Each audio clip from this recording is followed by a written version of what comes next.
और अगर कभी भगवान आपके दरवाजे पर आ जाए कि भैया तू तो रोज हमसे मांगता है, आज हम मांग रहे हैं कि एक काम कर, अपनी स्त्री बच्चों को लेकर के इस घर को छोड़कर चला जा। अच्छा सही बताना, कितने लोग तैयार हो? आरती में झूठे झूठे कितना पल लो। जय जगदीशरे की आरती गाओ, जब आखिरी में कहा गाओ, तन मन धन सब है तेरा, स्वामी सब कुछ है तेरा, तेरा तुमको अर्पण। क्यों कह देते हो? क्योंकि पता है कि थोड़ी मांगने आ रहे हैं, और अगर वास्तव में आ जाए मांगने, प्रभु आप ही को तो दो, लेकिन मांगियो ने। क्यों? क्योंकि मांगने के लिए तो केवल दाता ये राम, भिखारी सारी दुनिया, दाता ये राम, भिखारी सारी दुनिया, राम एक देवता बलिहारी सारी दुनिया, बलिहारी सारी दुनिया, दाता एक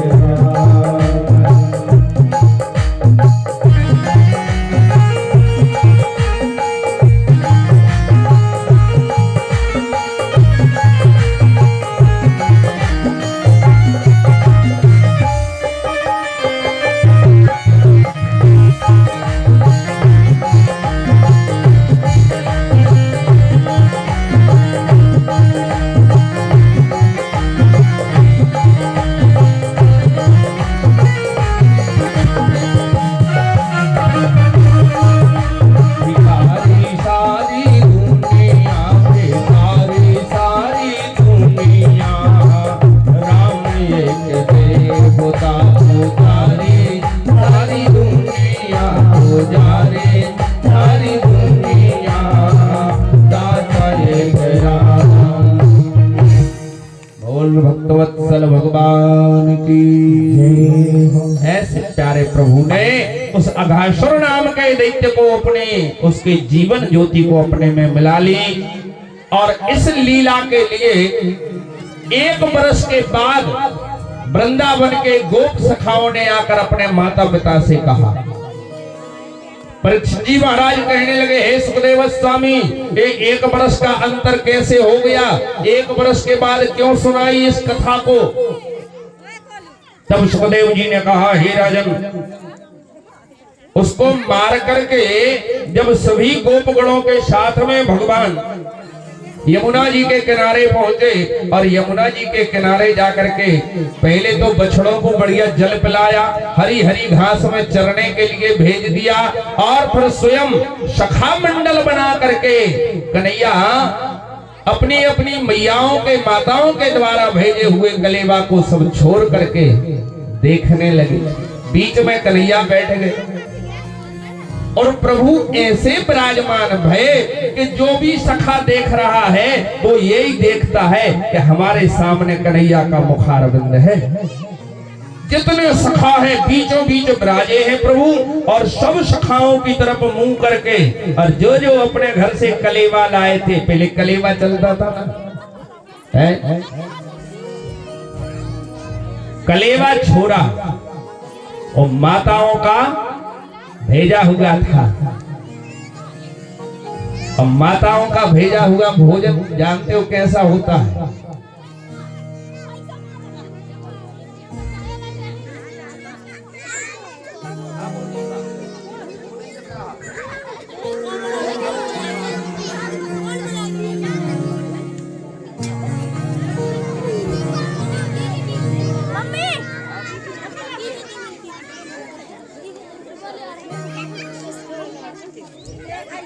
माँ का भोजन कैसा होता है? कहते हैं ना कि माँ का परसा भोजन करिए चाहे जहर हो। और आजकल एक की भई शादी, और जैसे ही शादी भई उसने अपने लड़के को खूब पढ़ाया था, कम से कम 15-20 क्लास, खूब अच्छी शिक्षा देवे। और जैसे ही विवाह हुआ 8 दिन बाद बोला, भैया मैंने अपने बेटा को 20 साल तक पढ़ाया है, इतनी बातें वो 20 साल में नहीं सीखो आए जितनी 8 दिन में विवाह के बाद उसे की घरवाली ने सिखा दी। इतना पढ़ा दिया 8 दिन में। एक दिन माता जी ने बनाई कढ़ी, अब वो हो गई पत्नी। भैया जैसे ही पाने को बैठे, किसने बनाई? माता राम ने कहा, बेटा हमने बनाई। बस यही तो बात है, अब कोई स्वाद ही नहीं है तुम्हारे हाथ में, बनता ही नहीं है भोजन। अरे राम राम, जिसके बनाए भोजन से जिंदगी पुष्ट हो गई, अब उसके बनाए भोजन में स्वाद नहीं।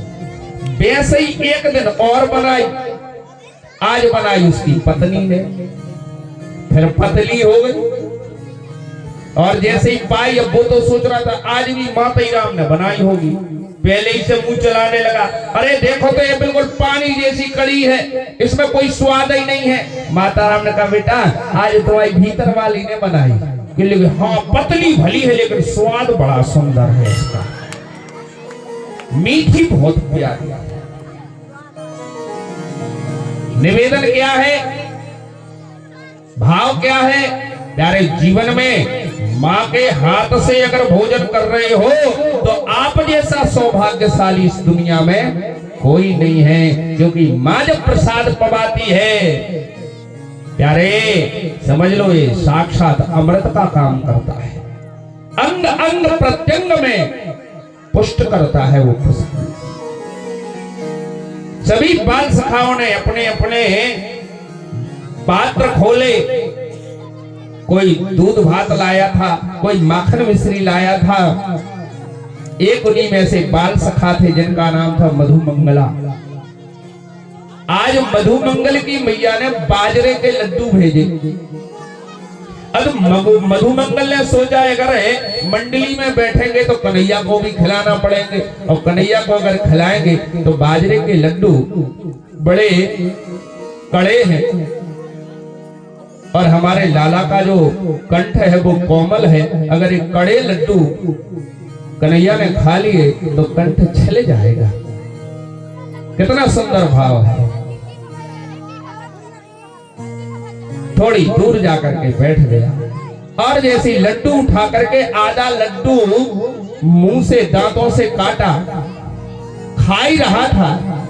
सर्वांतर्यामी प्रभु ने देखा मधुमंगल दिखाई नहीं दे रहा है, और लड्डू खाते हुए मधुमंगल को दूर बैठे हुए देखा, छलांग लगाई और जाकर के वही जूठा आधा लड्डू पकड़ा। अरे मधुमंगला, इतना प्यारा इतना मीठा लड्डू अकेले अकेले खाना चाहते हो? और लेकर के सुंदर गप से अपने मुखारविंद में डाला। आकाश में तो बड़े बड़े देवता देख रहे थे, ब्रह्मा जी की बुद्धि भ्रमित तो हो गई है, कैसा परब्रह्म परमात्मा है, एक कैसा ईश्वर है जो इन साधारण बालकों का जूठा मीठा खा रहा है। क्योंकि ब्रह्मा जी जो है वो विधि के देवता है। विधि माने कानून, संसार में कैसे रहना चाहिए, कैसे खाना चाहिए, कैसे उठना चाहिए, कैसे बैठना चाहिए, कैसी रीति रिवाज से हमें संसार में बर्ताव करना है, किसके साथ कैसा व्यवहार करना है, ये सारा विधान बनाने वाले कौन है? ब्रह्मा जी। ब्रह्मा जी ने देखा कि ना तो हाथ धोया ना पांव धोया, दूसरे के जूठे खाने का निषेध है हमारे शास्त्रों में, और ये तो जूठा खा रहा है, ये कैसा ब्रह्म है? परीक्षा लेनी चाहिए, और परीक्षा लेने के लिए जो छोटे छोटे बछड़े चरते चरते थोड़ी दूर निकल गए। ब्रह्मा जी ने सोचा कि अभी तो ये खाने पीने में मस्त है, सभी बछड़ों का हरण किया, और बछड़ों का हरण करके ब्रह्मलोक ले गए। बाल सखाओं ने देखा कन्हैया बछड़े तो दूर निकल गए, दिखाई भी नहीं दे रहे हैं। कन्हैया ने कहा तुम लोग कलेवा करो, हम बछड़ों को ढूंढ करके लाते हैं। और जैसे ही बछड़ों को अन्वेषण करने के लिए, ढूंढने के लिए कन्हैया गए, इतने में ब्रह्मा जी ने सारे बाल सखाओं को लिया और हरण करके ले जाकर उन्हें अभी ब्रह्मलोक में गुफा में बेहोश करके रख दिया। कन्हैया ने दृष्टिपात किया, आगे ना तो बछड़े दिखाई दिए और पीछे जब देखा तो बाल सखा भी गायब है। आहा, ये तो ब्रह्मा जी की करतूत है। लेकिन हे ब्रह्मा जी, चिंता मत करो, तुम सृष्टि के रचना करने वाले हो। सृष्टि को कौन बनाता है? ब्रह्मा जी। लेकिन तुम्हें 5 चीजों की आवश्यकता पड़ती है। ब्रह्मा जी जब किसी को रचते हैं तो उन्हें 5 वस्तुओं की जरूरत पड़ती है। कौन कौन सी? क्षिति, जल, पावक, गगन और समीर माने वायु। हे ब्रह्मा जी, आपको रचने के लिए 5 चीजों की जरूरत पड़ती है, लेकिन हम एक ऐसे ब्रह्मा हैं, हमें किसी की जरूरत नहीं पड़ती है। भगवान ने अपनी दिव्य देह से जितने रंग के, जितने रूप के जैसे थे, उतने ही बछड़े प्रकट कर दिए, उतने ही बाल सखा प्रकट कर दिए और नित्य की भांति संध्या के समय वृंदावन में प्रवेश कर गए।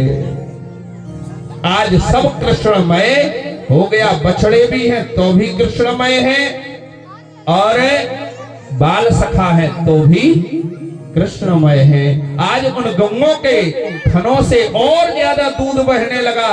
क्यों? क्योंकि रोज तो साधारण बछड़ों को पिलाती थी, आज साक्षात कृष्णमय बछड़े को पिला रही हैं।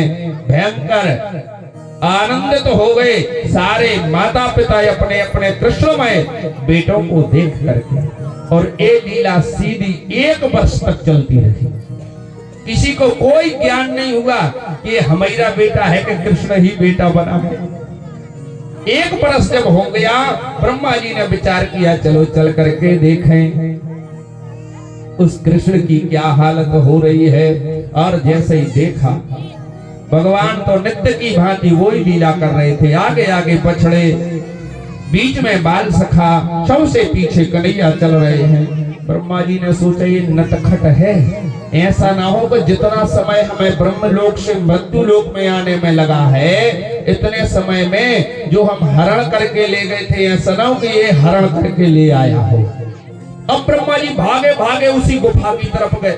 देखा तो वहां अचेत पड़े हैं, फिर वहां से भागे, यहाँ देखा तो जहां के तहां है। अब ब्रह्मा जी की जय गति बन गई, आना जाना आना जाना। अब की बार भगवान ने कहा और चिंता मत करो, एक लीला और कर रहे हैं। भगवान ब्रह्मलोक गए और ब्रह्मा जी का जहां सिंहासन था वहां जाकर बैठ गए और द्वारपालों से कह दिया, देखो एक बहुरूपिया आ रहा है, हम तुम्हारे सच्चे ब्रह्मा हैं, लेकिन एक हमारा रूप धारण करके आ रहा है, उसको अंदर मत आने देना। भगवान ब्रह्मा जी बन करके बैठ गए और जब ब्रह्मा जी आए तो द्वारपालों ने रोक दिया, अरे कहाँ जा रहे हो बूढ़े देवता, हम तो पहले ही से जान गए, हमारे ब्रह्मा जी ने तो बता दिया, हमारे सच्चे ब्रह्मा जी तो वो बैठे हैं। अब ब्रह्मा जी ने कहा क्या भांग वांग पी रखी है? अरे हम तुम्हारे सच्चे ब्रह्मा का, नहीं नहीं हमारे सच्चे ब्रह्मा वो बैठे हैं। अब ब्रह्मा जी को होश आया कि हमें बनाने वाला भी ब्रह्मा वही है, परात्पर ब्रह्म परमात्मा ही सारी लीला कर रहा है। लौट करके आए, तुरंत चरणों में गिर गए और चरणों में जैसे ही गिरे, भगवान को बिल्कुल प्रसन्नता नहीं आई। बड़ी सुंदर स्तुति करी, हे नाथ नौमीड्यते भ्रवपुसे तडिदं बरायो गुंजावतंस परिपच्छल सन्मुखायो वन्यस्रजे कमल वेत्र विषाण वेणु लक्ष्मश्रिये मृदुपदे पशुपांग जायो। बढ़िया सुंदर श्लोकों से स्तुति करी, लेकिन भगवान मुस्कुराए तक नहीं। देखा, अगर अपनी कोनो प्रशंसा करे, भीतर से भी हसत और बाहर से भी हसत, हसत के नहीं हसत, लेकिन भगवान को गुस्सा आ रही है। क्यों? हे ब्रह्मा जी, स्तुति तो बहुत प्यारी है तुम्हारी, लेकिन तुमने हमारे प्रिय सखाओं का प्रिय बाल सखाओं का 1 वर्ष तक वियोग कराया है, इसलिए हमें कोई प्रसन्नता नहीं हो रही है। तो जहां पर भगवान विष्णु स्वरूप है, भगवान कृष्ण की करनी थी 4 परिक्रमा। ब्रह्मा जी ने कितनी परिक्रमा करी? 3। क्योंकि ये भी हमारे शास्त्रों में नियम बताए किस देवता की कितनी परिक्रमा करनी चाहिए। अब आजकल तो चलता रहता है, पता हो चाहे ना हो। आप लोगों को शायद ज्ञात होगा किस देवता की कितनी परिक्रमा करनी चाहिए। सूर्य नारायण भगवान की कितनी परिक्रमा करनी चाहिए? कभी सूर्य मंदिर जाओ तो कितनी परिक्रमा करोगे? 7। कितनी करना चाहिए? 7 परिक्रमा। भगवान राम, कृष्ण और विष्णु की कितनी परिक्रमा करनी चाहिए? 4। सूर्य नारायण भगवान की 7, कृष्ण, राम, विष्णु, नारायण, श्री हरि इनकी 4, भगवान गणेश जी की 3, दुर्गा जी की 1 और भगवान शिव जी की आधी। जहां से जल निकलता है कभी उसको लांघना नहीं चाहिए। इस शास्त्रों में नियम है। तो जहां भगवान नारायण स्वरूप भगवान कृष्ण की 4 परिक्रमा करनी थी, वहां ब्रह्मा जी ने जल्दी जल्दी के गुस्सा में है तो 3 परिक्रमा करी और प्रभु अब जाए। भगवान कहा जा।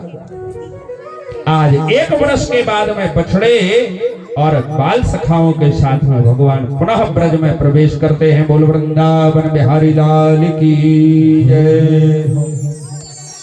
सुखदेव स्वामी कहते हे राजा परीक्षित, एक दिन भगवान ऐसे स्थान पर पहुंच गए यमुना जी के किनारे जहां पर कालिय नाग का वास था। भगवान ने विचार किया कि मेरा जो अवतार है 5 प्रकृतियों को शुद्ध करने के लिए है, और भगवान ने 5 प्रकार की प्रकृति को शुद्ध भी किया है। कल आप लोगों ने सुना कि भगवान ने ब्रज की मिट्टी उठा करके खाई। माने किसको खा लिया? पृथ्वी। ब्रज की मिट्टी उठाकर खाने का मतलब पृथ्वी का शोधन कर दिया, पृथ्वी शुद्ध कर दी। कल एक दैत्य आया था जिसका नाम था तृणावर्त, वो काय का रूप धारण करके आया था वायु का। उसको मार करके मानो वायु को शुद्ध कर दिया। और तीसरा नंबर लगा जल का। विचार किया कि जहां काली नाग रहता है दूर दूर तक जितने पशु पक्षी वहां से निकलते हैं उसके विष के कारण अपने आप उस हृद में गिर जाते हैं। भगवान ने विचार किया यमुना का जल तो सभी को पीने योग्य होना चाहिए, और अगर ये दुष्ट यहाँ रहेगा तो यमुना जी का जलपान शुद्ध नहीं हो पाएगा। आज रात में तो सोए, लेकिन सुबह 4 बजे मैया जल्दी तैयारी कर ले, आज हमको वन में बछड़े चराने जाना है। और देख मैया आज दाऊ भैया साथ में नहीं जाएंगे। दाऊ भैया ने कहा क्यों? भैया ऐसा है कि आज आपको जन्मदिन है, ऐसे आप मत जाओ। क्यों नहीं ले जाना चाहते थे भगवान कृष्ण? क्योंकि जो बलराम भैया का अवतार है वो किसका अवतार है? शेषनाग का अवतार है। बलदाऊ भैया शेषनाग के अवतार हैं, और अगर बलदाऊ भैया साथ में जाएंगे, एक काली नाग का दमन करना है और एक नाग को दमन करेंगे, दूसरा नाग साथ में रहेगा। ऐसा ना हो कि जाति जाति को प्रभाव पड़ जाए और बड़े भैया अगर कह दे में कि कन्हैया छोड़ दो, इसको मत परेशान करो। अगर बात मानेंगे तो जल गंदा रहेगा, और अगर बात नहीं मानेंगे तो बड़े भैया की आज्ञा का उल्लंघन हो जाएगा। आज बलदाऊ भैया ना जामे तो बड़ी कृपा है। दाऊ भैया आज आपको साथ में नहीं ले जाएंगे। बलदाऊ भैया ने कहा नहीं नहीं कन्हैया, अकेले तुम्हें वन में जाने नहीं देंगे। अब दोनों भाइयों में चर्चा होने लगी। एक दिन पहले बलदाऊ भैया से एक गर्दवासुर नाम के दैत्य को मरवाया था कन्हैया। जैसे भी हो गए, बोल वृंदावन बिहारी लाल की। आज कछु ये ज्यादा से नहीं बाल बच्चे उदम कर रहे।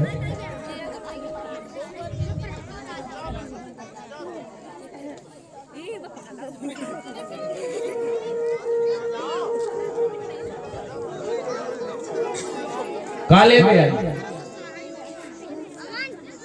तो एक चाबी ले होगा तुम घर की। अगर चाबी लाए हो तो वो खूंट में बैठ जाओ। सोते हैं जो कछुअट के सोते हो, हम देखे हैं भी और कथा भी सुनाई पड़ा है। और अब जितने जे बाल गोपाल हैं, जे फुटकर पैसे जितने हैं, सब पीछे पहुंचा दे अगर शांत नहीं बैठे तो।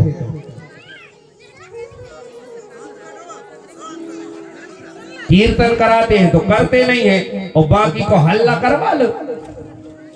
हरे रामा रामा राम सीता राम राम राम। हरे रामा रामा सीता राम राम। हरे रामा रामा राम सीता राम राम राम। हरे रामा रामा राम सीता राम राम राम।